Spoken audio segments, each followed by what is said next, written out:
ตื่นแล้วบ่พักเนาะว่าซั่นเด้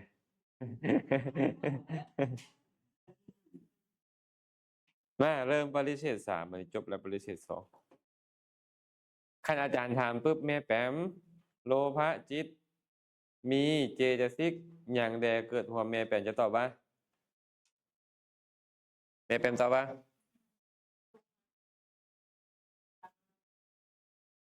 มีจิตเกิดขึ้นได้จากดวงมีเจตสิกเกิดขึ้นได้จากดวงโลภะ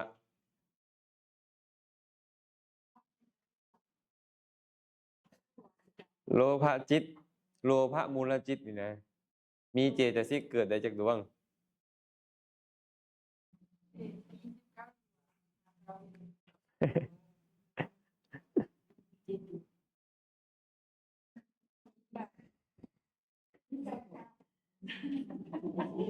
นี่นะเบิ่งแผงจิตเฮานี่นะเห็นบ่แผงจิตเฮาเป็นไงแผงจิตมี19ก็มี18ก็มี20ก็มี2122ก็มี21ขออภัย20ก็มี21ก็มีบ่18 19 20 21 22มีอยู่ไสต้องโทสะอันแสดงว่าโลภะนี่ต้องเกิดได้แค่22เขาต้องคิดไล่ได้และไม่อย่างละ22นั่นน่ะสัพพจิตตสาธารณเจตสิก7สกิณกะเจตสิก6โมจตุกะ4โลติกะ3เป็นเท่าไหร่ฮะ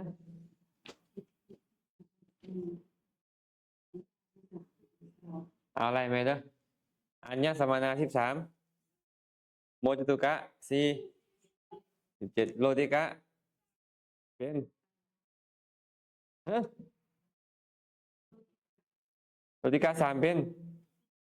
20ทีทุกะ2เป็น22แต่ว่า22หั่นนะเฉพาะโลภะน่ะมานะกับทิฏฐินี่มันเกิดคนละเทื่อ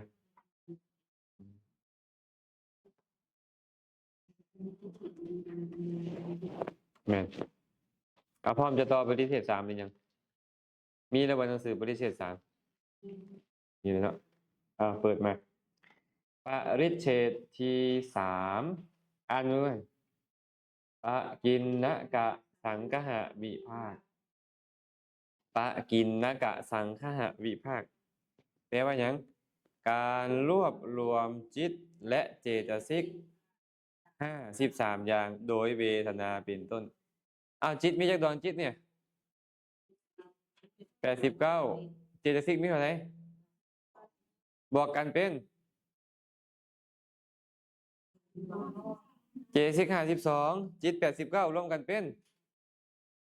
5389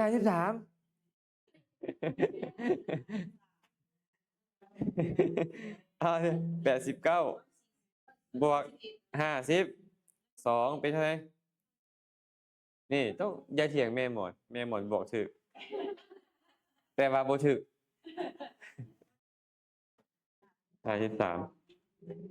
53โดยอาการจิตจักดวงก็ตามจิตมีลักษณะคือหยังฮู้อารมณ์มันจะมีจักดวงก็ตามมันฮู้อารมณ์เท่านั้นลักษณะของมันแต่เจตสิก52คั่นน่ะลักษณะสาธารณะของมันคือเกิดพร้อมจิตดับพร้อมจิตมีอารมณ์เดียวกันกับจิตมีตั้งอาศัยเดียวกันกับจิตก็จริงแต่ผัสสะก็เฮ็ดลักษณะแบบหนึ่งเฮ็ดหน้าที่หนึ่งเวทนาก็เฮ็ดหน้าที่หนึ่งสัญญาเฮ็ดหน้าที่หนึ่งมันเลยมีลักษณะแตกต่างกัน52ดวงก็เลยมี52สภาวะจิต89หรือ131นี่ได้สภาวะเดียวคือฮู้อารมณ์เนาะ89หรือ111ก็ได้ลักษณะเดียวคือฮู้อารมณ์คือคิดหรือฮู้อารมณ์เพิ่นเลยบอกว่า53อย่าง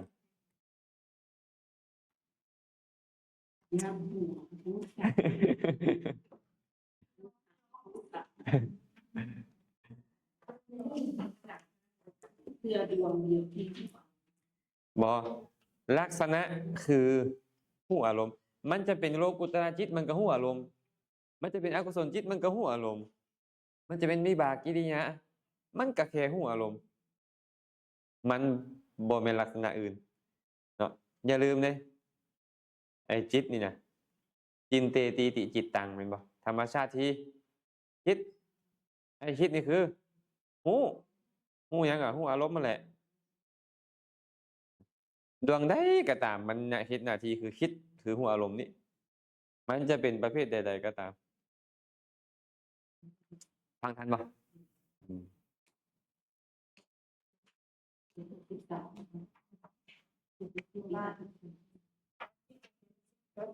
มีส่วนของจิตเป็นปัจจัย แม่น มีส่วนของเราให้เป็นวันจิตเป็นธาตุผู้อารมณ์ต่างๆ แม่นอืมจิต1เจตสิก52เป็นหยังจะเอิ้นว่า1เพราะมันจะมีจักดวงก็ตามมันก็แค่ฮู้อารมณ์มันจะเป็นจิตที่ดีก็เพราะมีเจตสิกที่ดีเกิดขึ้นมันไปเป็นจิตที่บ่ดีก็เพราะมีเจตสิกที่บ่ดีเกิดขึ้นมันหั่นน่ะมันแค่ฮู้อารมณ์มันบ่ดีมันบ่ชั่วอิหยังแต่ถ้าหากว่าแม่หม่อนเป็นคนผู้หนึ่งที่บ่คันว่าดีหรือบ่ดีแต่ดันไปกับกลุ่มคนที่บ่ดีไปขโมยแม่หม่อนก็ชื่อว่าขี้ขโมยแม่นบ่ไปกับคนที่มักให้ทานพวกมักให้ทาน ไอ้คนขี้เหล้าก็ว่าขี้เหล้าเข้าใจปะบัดนี้เพิ่นสิเอา53อย่างนี้มาจำแนกบัดนี้จำแนกด้วยหยังล่ะเวทนาเป็นต้นเอาคาถาจักหน่อยหนึ่งมาอ่านคาถาพร้อมกันดูสัมปยุตตายถาโยคังเตปัญญาสภาวโตจิตตะเจตสิกาธัมมาเตสันธานิยถารหังเวทนาหิตุโตกิจจะทวาลาลัมพนะวัตถุโตจิตตุปาทาวเสเนวะสังคโหนามะนิยเตธรรมคือจิตและเจตสิกทั้งหลายที่ประกอบกันอยู่ตามสมควรแก่การประกอบกันได้นับโดยสภาวะแล้วก็มี53อย่าง53อย่างก็คือจิตอย่างหนึ่งเจตสิก52อย่างต่อไปนี้ข้าพเจ้าจะขอแนะนำสังคหะที่ชื่อว่าเป็นการรวบรวมธรรมเหล่านั้นโดยเวทนาเหตุจิตทวารอารมณ์และวัตถุ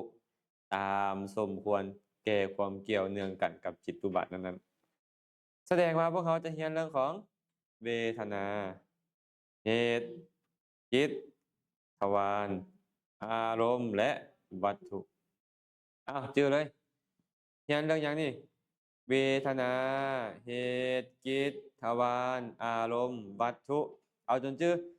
เวทนาเหตุจิตทวารอารมณ์วัตถุเวทนาเหตุจิตทวารอารมณ์วัตถุเวทนาเหตุจิตทวารอารมณ์วัตถุจักอย่าง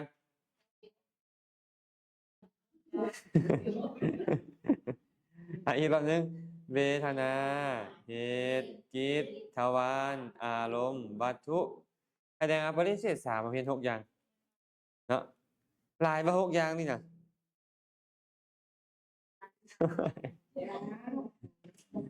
คัน6อย่างหลายมีหยังสิน้อยบ่นี่เอา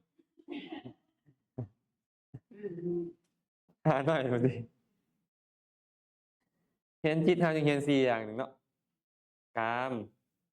รูปรูปโลกุตระอันนี้ก็ต้องเพิ่มขึ้นหน่อยหนึงอีกรอบหนึงต้องอีก3รอบเลยเวทนาเหตุจิตทวารอารมณ์วัตถุเวทนาเหตุจิตทวารอารมณ์วัตถุอีกรอบหนึงเวทนาเหตุจิตทวารอารมณ์วัตถุแปลคร่าวๆก่อนเวทนานี่ก็คือการเสวยอารมณ์เหตุก็คือมูล5จิตหน้าที่ทวาร2ทางอารมณ์สิ่งที่ถูกรู้วัตถุที่ตั้งอาศัย แปลคร่าวๆเดี๋ยวนี้จ้ะเราจะเรียนอันนี้ถามก่อนถามแม่องหนิงแม่องหนิงลองเหลือเบิ่งหน้าอาจารย์เฮาเรียนจักอย่างนี่บ่ต้องเหลือเบิ่งปุ๊บเหลือเบิ่งหน้าอาจารย์เออ ทวารอารมณ์วัตถุ โอ้สาธุก่อนอ๋อตะวันรุ่งเราตกใจ เป็นอย่างคือจื้อได้บ่แล้ววะโอ้ยขันหกอย่างนี่จื้อเบิดมันกันแล้วแหละอืม เอ๊ะนะสื่อกันเองเหตุในบุญห้ากิจเป็นจัด หน้าที่กิจกันหน้าที่สองทางจะถามที่ว่าอารมณ์ดิเนี่ยบ่เคยอารมณ์เสียบ่ อารมณ์เป็นว่าสิ่งที่ถูกรับรู้วัตถุเด้ที่ตั้งอาศัยเนาะอีก3 รอบดูเวทนาเหตุกิจทวารอารมณ์วัตถุเวทนาเหตุกิจทวารอารมณ์วัตถุเวทนาเหตุกิจทวารอารมณ์วัตถุเราจะเอาทั้ง53อย่างมาจำแนกโดยเวทนาเหตุกิจทวารอารมณ์และวัตถุ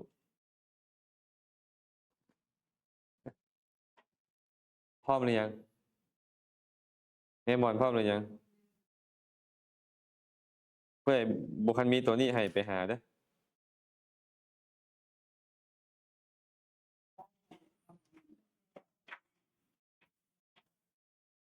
มีเรื่องมันมีอยู่แบบที่มันเป็นอย่างแล้ว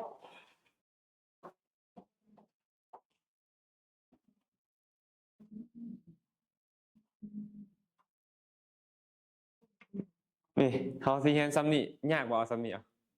แม่แปมสิยากหยังเรียนซ้ำนี่อืม สิยากหยังเนี่ยเรียนซ้ำนี่แหละเรียนหน้าเจี้ยเดียวแต่อย่าลืมนะที่เราเรียนผ่านมาเราเรียนบ่คันแล้วหน้าเจี้ยหนึงซ้ำเด้เราเรียนมา2 เล่มบ่คันแล้วหน้าเจี้ยเด้อันนี้ก็คือเรียนหน้าเจี้ยเดียวอันเป็นเล่มนี่เพิ่นส่งเคราะห์ให้เรารวมให้เขาแค่หน้าเจี้ยเดียวคันเรายังบ่สามารถเรียนรับรู้เอาได้นี่เราปึกได้นี่ได้แจกผู้ใดบ่คันมีแจกเด้อสาธุเด้อสาธุนะผู้แจก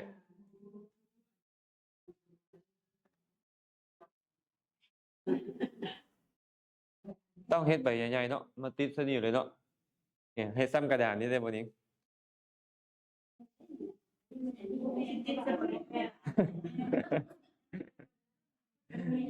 เบิ่งดูแม่นหยังฮะ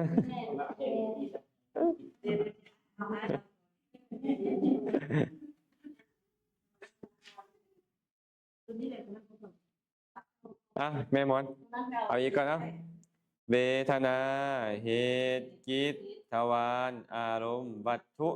เอาจะเว้าชื่อนำบ่นี่เว้าจำนวนเนาะเวทนา3หรือ5เอาบ่เอา3หรือ5เวทนา5ไปเลยอาจารย์สิลบออกเวทนา5เหตุ6เอาพอพร้อมเวทนา5เหตุ6กิจ14ทวาร6อารมณ์6วัตถุ6เวทนา5เหตุ6กิจ14ทวาร6อารมณ์6วัตถุ6อีกวัดหนึ่งเวทนา5เหตุ6กิจ14ทวาร6อารมณ์6วัตถุ6ท่านผู้ใดเข้าใจหน้าเจี้ยนี้ได้ถือว่าเก่งเลยเก่งระดับยกระดับขึ้นมาอีกระดับหนึ่งแล้วท่านทำความเข้าใจหน้าเจี้ยนี้ได้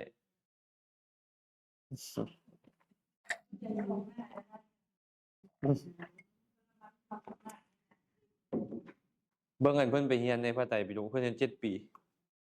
แต่เพิ่นมาส่งเคราะห์ลงหน้ากระดาษให้แม่แปมหน้าเดียวแสดงว่าเพิ่นต้องแบบอนุเคราะห์มีใจอนุเคราะห์พวกเขาขนาดใดทั้งๆที่ขี้คร้านอยู่บ่ได้นี่แม่เอาผิวพรรณ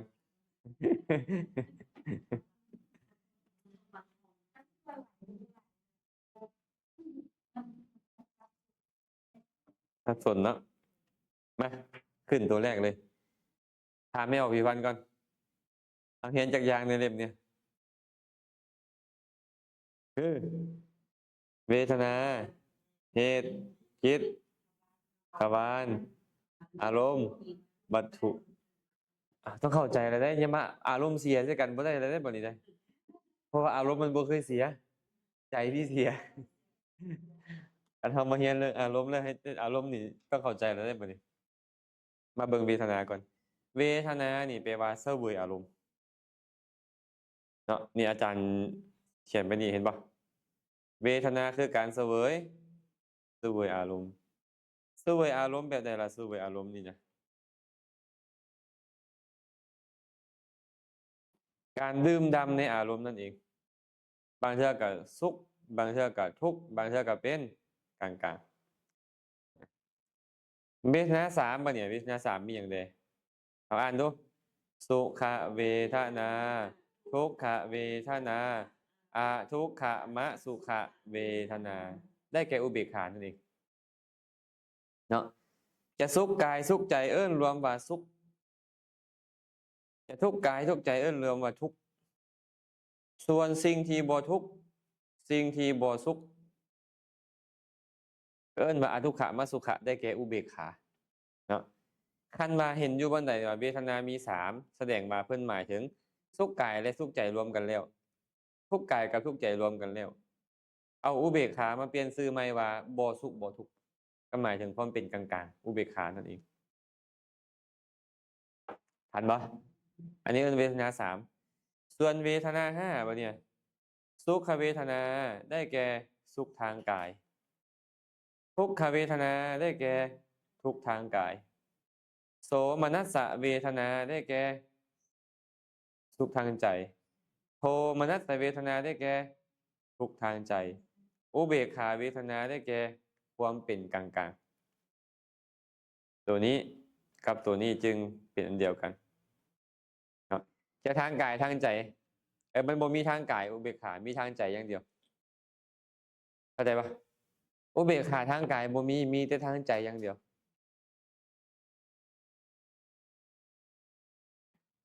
พอแกเป็นยังไง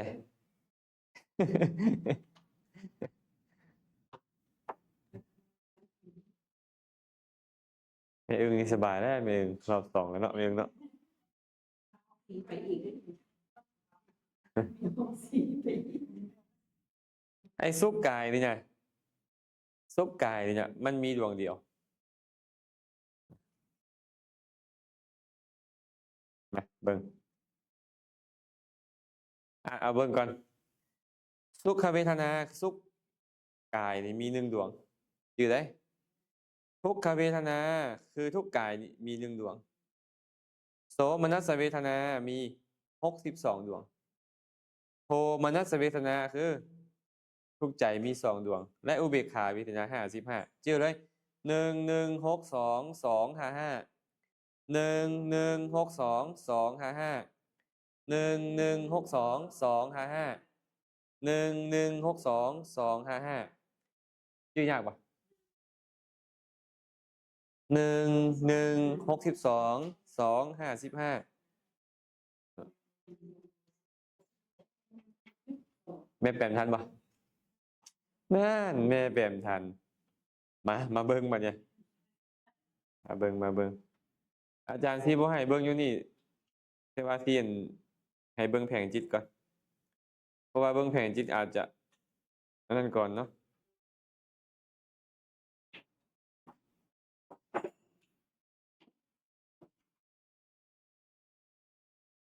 เบิ่งแผงจิตแม่แปมจิตมีทั้งหมด89หรือ121เป็นบ่นี่เห็นปะโลภะ8โทสะ2โมหะ2เป็นต้นนี่แหละทีนี้เนี่ยเราจะมาเบิ่งทุกขเวทนาให้แม่แปมเบิ่งแม่แปมเห็นทุกขเวทนาบ่อยู่นี่ทุกข์อันนี้สุขนะตัวนี้นี่ทุกข์แม่นบ่ทุกข์นี่มันเป็นผลของหยังทุกข์เนี่ยผลของบาปผลของบาปทางกายนี่ทุกข์อย่างเดียวเลยคือตอนที่พวกเขากินหมักเพชรเข้าไปเวลามันไปกินหมักเพชรเข้าไปแล้วมันแสบท้องอะนะ สุขหรือทุกข์ทุกข์ใจหรือทุกข์กายทุกข์กายตอนนี้อาจารย์นนทอนนี่สุขหรือทุกข์ผู้นั่งตากแอร์จะเย็นเกินไปสุขหรือทุกข์สุขสุขหรือทุกข์ถามกันแท้ๆมึงดู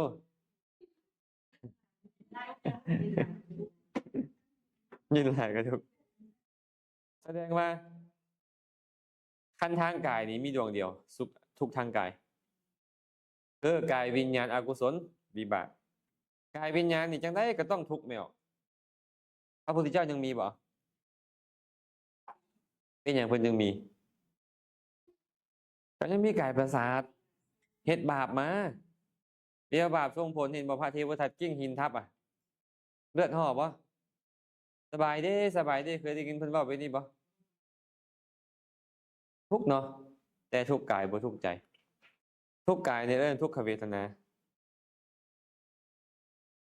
อันบ่เช่นเดียวกันบ่เนี่ยสุขเวทนาบ่เนี่ยมีดวงเดียวคือกันคือกายวิญญาณฝ่ายกุศลวิบากผลของบุญนี่สุขแน่นอนไม่ออกเลยถึงเจ้าบ่มักมันก็สุขคืออาตมาเนี่ยอาตมาบ่มักแอร์ทั้งๆที่มันควรสุขเลยเปิดแอร์38แล้วก็ยังบ่นั่นอยู่บ่ถึกใจอยู่ธรรมดามันต้องใส่แอร์ยังคัน38แล้วเนาะแม่นบ่เปิดแอร์38ก็ยังว่าเย็นสิให้ไปอยู่ฮาวายได้จังไดแบบเนี้ย17 องศาว่ะอยู่บ่ได้บ่เป็นอันนั้นเนาะอ้าวเนาะ1แล้วเนาะนี่เนาะสุข1ทุกข์1เอา2ซะโทมนัสก็มี2บัดนี้ทุกข์ทางใจ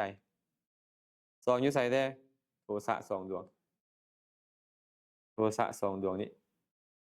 นี่เห็นปะแม่หมอนโทสะ2ดวงนี้โทมนัส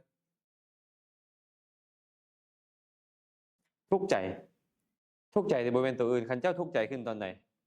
แสดงว่าบาปตอนนั้นทุกข์ใจเพราะแอร์ตอนนี้แสดงบาปเกิดขึ้นเห็นยังเสียหนังสือกันยังบาปนะตอนนี้เห็นธรรมะกันยังบาปนะบางเทื่อเราทุกข์ใจดิ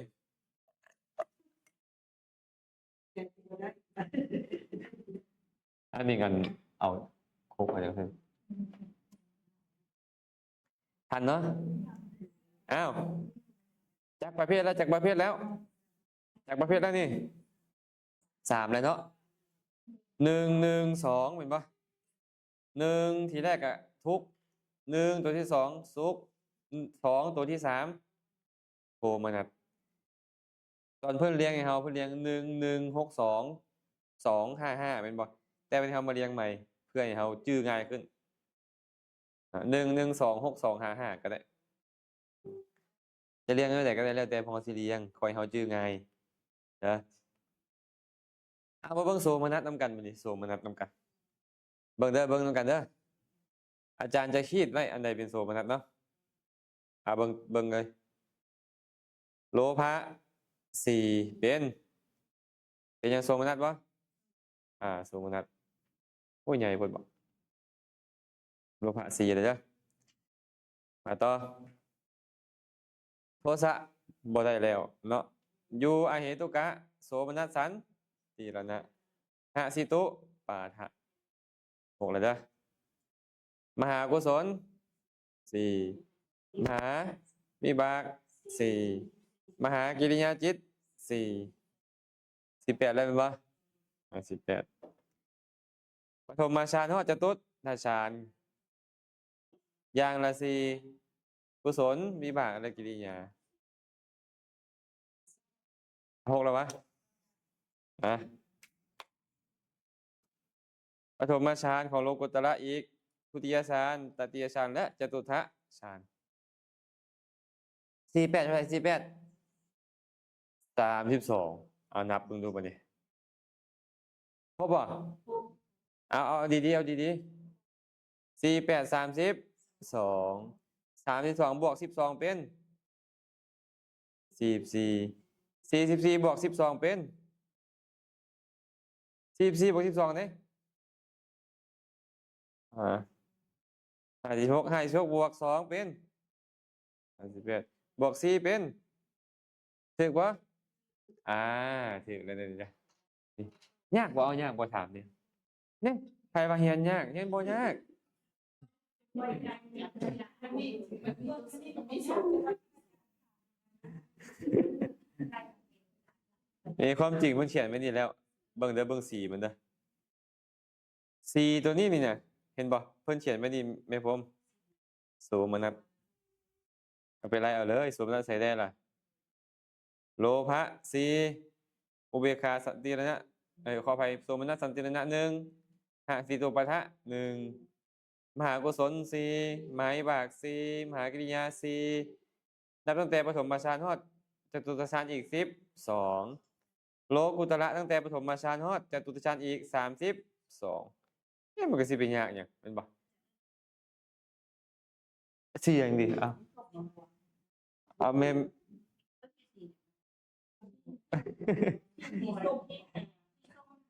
สีไหนก็ได้ ที่หัวมันถูกมันออกจอแล้วพวกมันเป็นสีแดงแล้วมันจืดเนาะเอาว่าเบ้าตัวไหนก็ได้ เห็นบอกโทมนัสมี2เห็นบอกก็คือโทสะนี่แหละเนาะ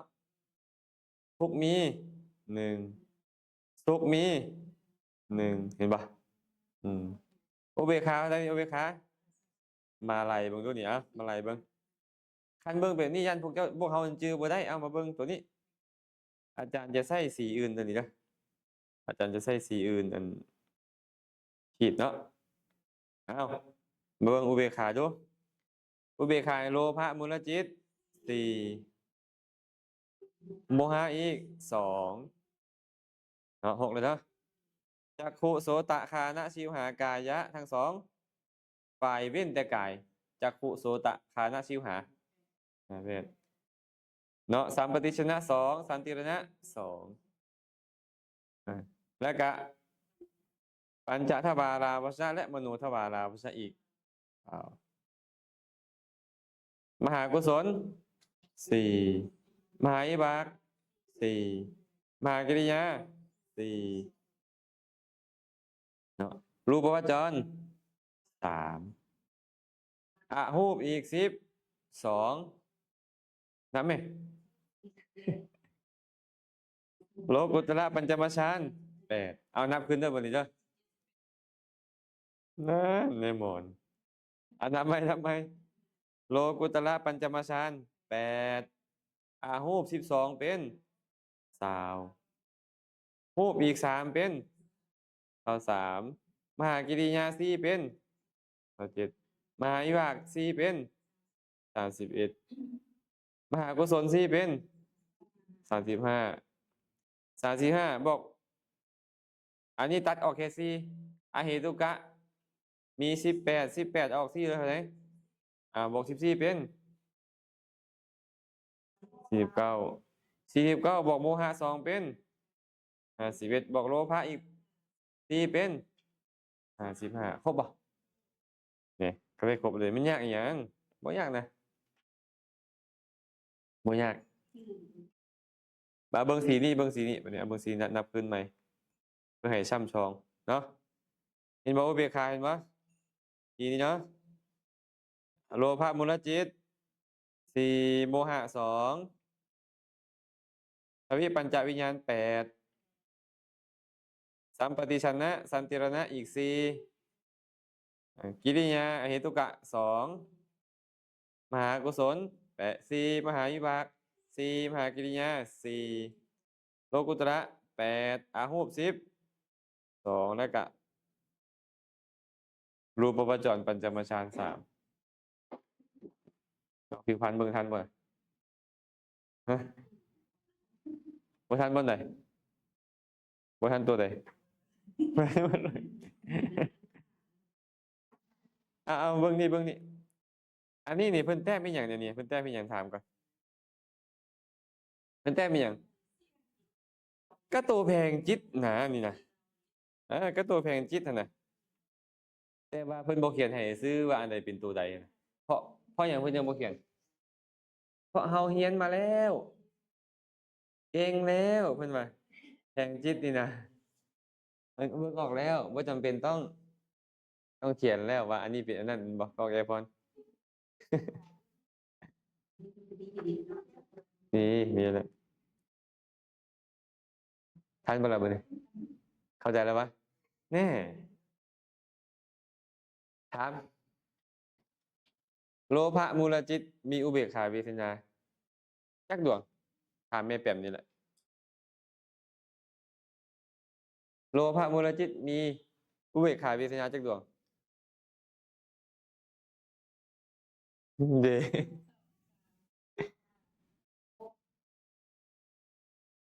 ที่ได้บอกว่าที่บอกว่า ขันอกุศลทั้งหมดเด้อ่านี่เห็นปะเราก็ถามปุ๊บบาปเกิดในใจเป็นอุเบกขาได้บ่แม่แป๋มจะบอกว่าได้ได้เอาถามแม่เอิ้งป่ะเนี่ยบาปที่เป็นโสมนัสมีจักดวง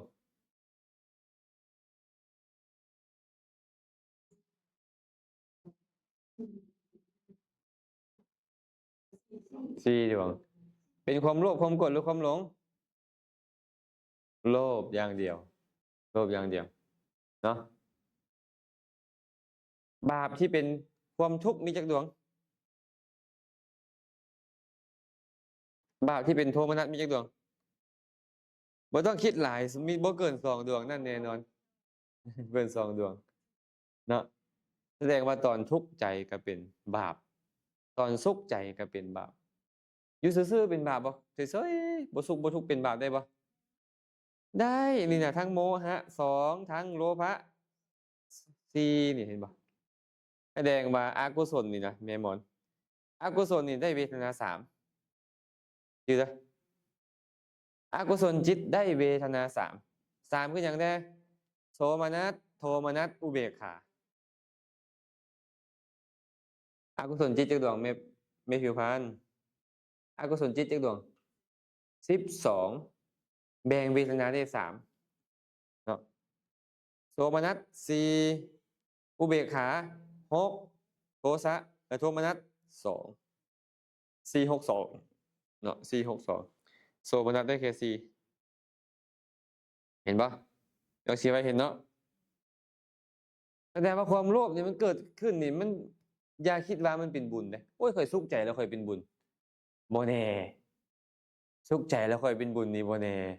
เห็นปะสุขใจไปโลภก็ได้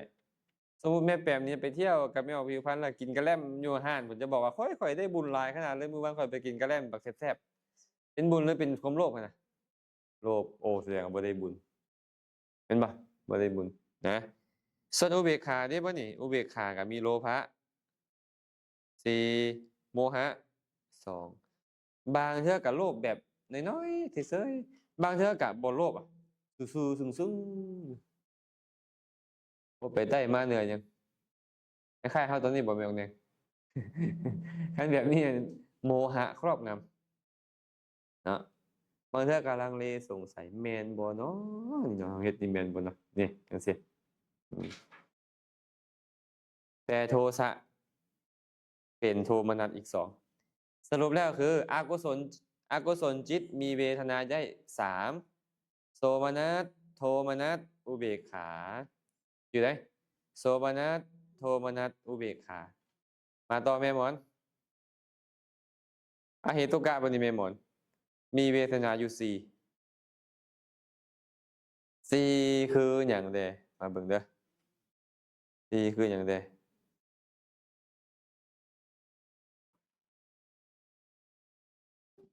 มาเบิ่งเนาะ4คือหยังแน่สุขขออภัย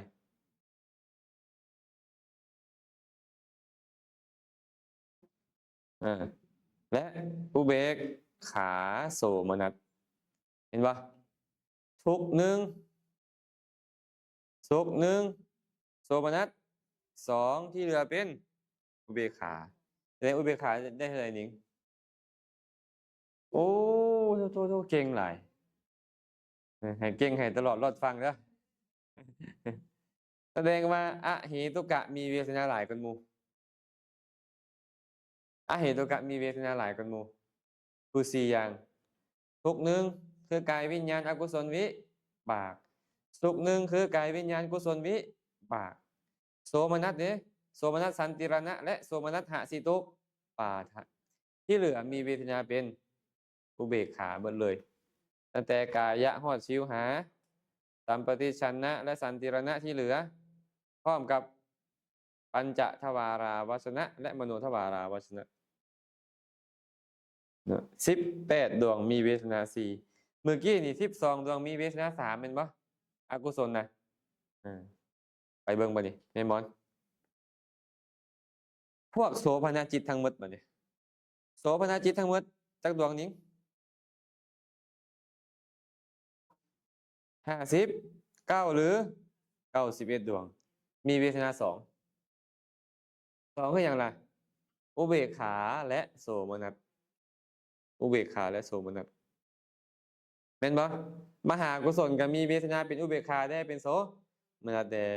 มหาวิบากก็มีเวทนาเป็นโสมนัสได้อุเบกขาได้มหากิริยาก็มีเวทนาเป็นโสมนัสได้อุเบกขาได้รูปวจรฌานก็มีเวทนาเป็นโสมนัส12เวทนาเป็นอุเบกขา3เท่าไหนปัญจมฌาน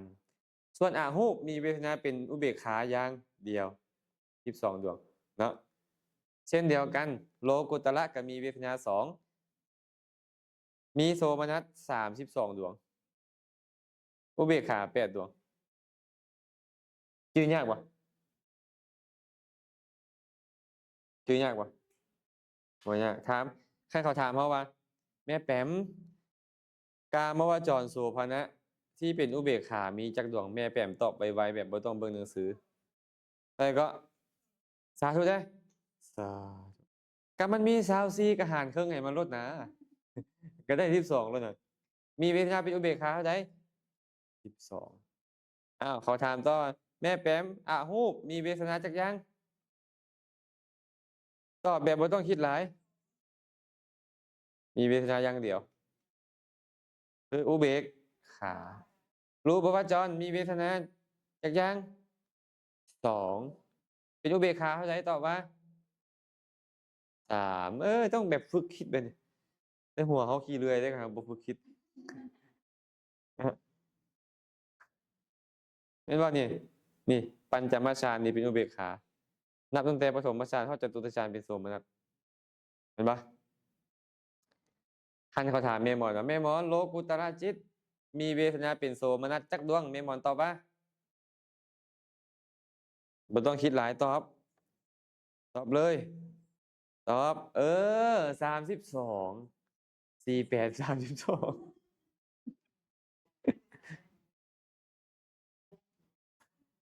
เป็นอุเบกขาแต่ไม่เขาถามนั่นก็ต้องนั่น32 กับ 8อ้าวมารวมอยู่บ่เนี่ยอกุศลได้เวทนา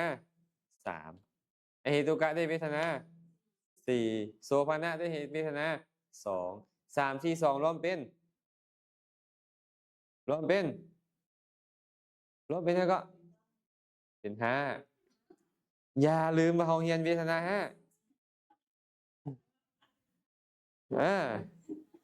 นับแล้วบ่นับอีก ไม่หมดไม่หยังวะไม่หมดสิวะ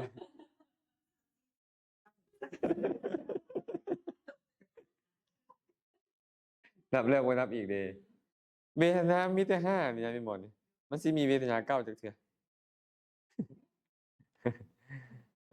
อาจารย์แล้วมึงพาแต่พวกก็น้อยบอกเลขแบบนี้บ่สิวะ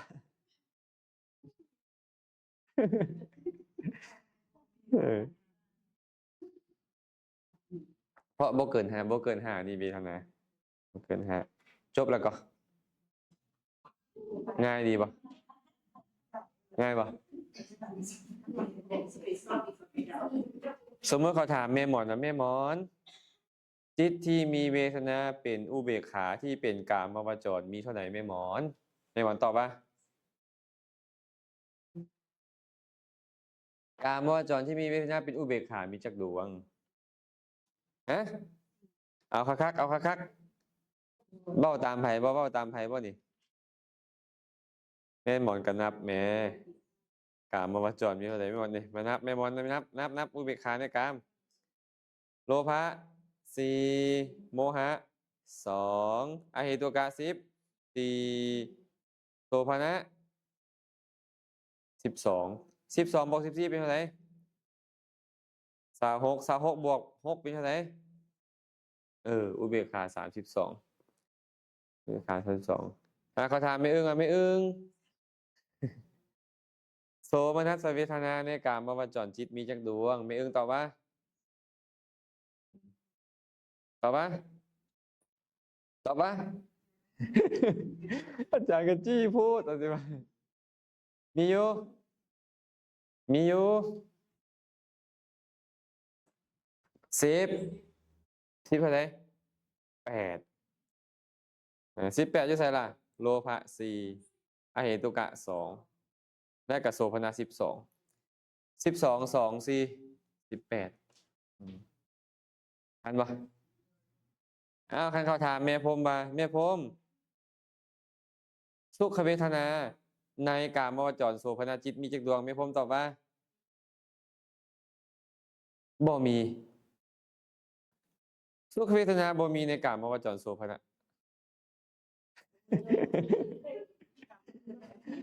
มันต้องเป็นกามวจรจิต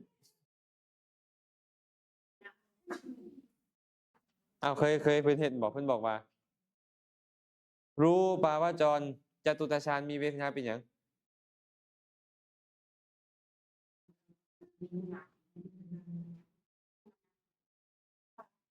อ้าวรูปาวจรจตุตฌานเด้อองค์ฌานไม่ใช่องค์ฌานวิตกวิจารปีติสุขโสมนัสรูปเบกขาอุเบกขาวิตกวิจารปีติสุขอุเบกขาเห็นปะเพิ่นบอกจตุตฌานเนี่ยละหยังละปีติมีเวทนาเป็นสุขแต่ละปีติเพิ่นคือบอกว่าสุขคือมีอย่างเดียวคือกายวิญญาณกุศลวิบากแสดงว่าสุขที่นั่นหมายถึงโสมนัสอย่าคิดว่าบนใดเพิ่นบอกว่าสุขมันจะหมายถึงสุขกายทั้งหมดบ่แม่นได้มันเป็นหมายถึงโสมนัสได้พร้อมนะแม่หมอนหากเขาถามว่าแม่หมอน เวทนาในโสภณจิตแบ่งเป็นโสมนัสได้จักดวงโสภณจิตแบ่งเป็นโสมนัสเวทนาได้จักดวงคันเพิ่นตั้งคำถามมาเป็นนี้แม่หมอนตอบเบิ่ง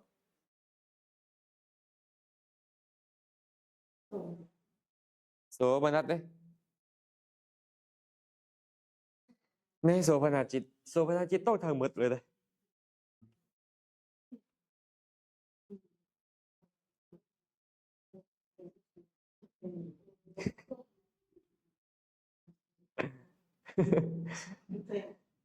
ทั้งหมดเท่าไหร่ทั้งหมดอ่ะ62ไปตัดออกแค่6นั่นเนี่ยตัดออกแค่โลภะโสภณัส6อุเบกขาขออภัยอเหตุกะอีก2ก็เหลือ56ต้องฝึกคิดแบบนี้เลยฝึกคิดแบบนี้บ่ซ้ำสองเด้เอาสมศักดิ์ทันบ่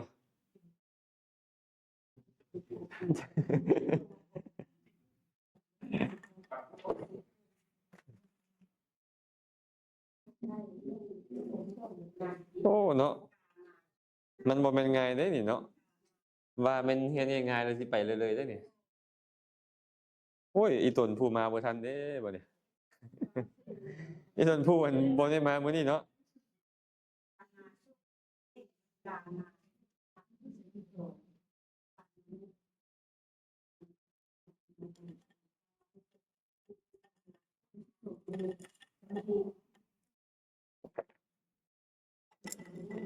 แม่เพชรหากเขาถามแม่เพชรว่าแม่เพชรอุเบกขาเวทนาในโสภณจิตมีจักดวงแม่เพชรตอบว่าหึในโสภณะเด้ในโสภณะแม่นดีงามแล้วเอิ้นว่าโสภณะเชิกบ่แม่อึ้งให้คนอยู่ใกล้เขาค้านกันเอง บ่ถึกก็ยังว่าโสภณะมันก็ต้องมี59หรือ7หรือ7991เข้าไปอืมโสภณะบ่แม่นกามวจรโสภณะอืม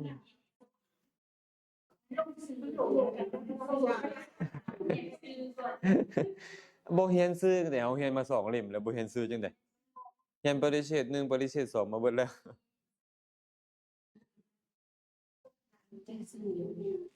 อืมแม่ไรบ่มาว่ามื้อนี้แม่ไรอืมโสภณะกับจิตดีงามทั้งหมดสิฮุบลงมาจังได๋ก็ยังว่าโลกุตระก็แม่นตัวอืมโสภณจิตก็ทั้งหมดนั่นแหละ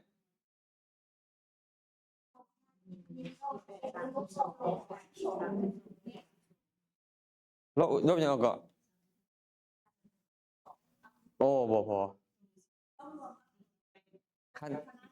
คันวิธีนับแล้วแม่นเป็นนับตัวไล่ออกก็ได้